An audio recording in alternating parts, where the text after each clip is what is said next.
ఆ హనుమాన్ భక్తులకు ప్రీతిపాత్రం. అక్కడికి వెళితే కోరిన కోరికలు నెరవేరుతాయని భక్తుల నమ్మకం. ఆంజనేయ స్వామి ఆలయానికి వెళితే పచ్చని చెట్లు, ప్రశాంతమైన వాతావరణం, విశాలమైన మందిరం, చుట్టూ వ్యవసాయ తోటలు.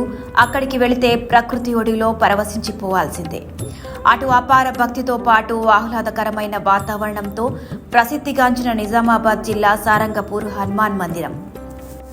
హనుమాన్ మందిరం నిజామాబాద్ జిల్లా కేంద్రానికి 7 కిలోమీటర్ల దూరంలో ఉంటుంది. నిజామాబాద్ నుంచి బాసర వెళ్లే మార్గంలో సారంగపూర్ అడవుల్లో ప్రశాంతమైన వాతావరణంలో ఈ మందిరం కనిపిస్తోంది. బుడ్డ గోసితో చేతిలో కర్రతో కనిపించే ఛత్రపతి శివాజీ గురువు సమర్థ మహారాజు. అదిగో కనబడుతున్న అతని వలనే ఈ హనుమాన్ విగ్రహంను ఏర్పాటు చేసినట్లు చెబుతారు.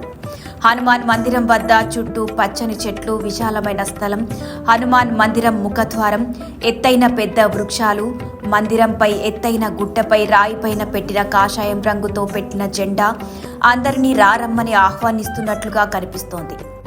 మందిరంలోకి వెళుతుంటే భక్తి భావనతో కనిపించే భక్తులు జై హనుమాన్ నామస్మరణ చేస్తుంటారు. జై శ్రీరామ్ అంటూ రాళ్లపై లిఖించిన నామస్మరణ, మందిరంపై చెక్కిన శిల్పాలు అందరినీ ఆకర్షిస్తాయి.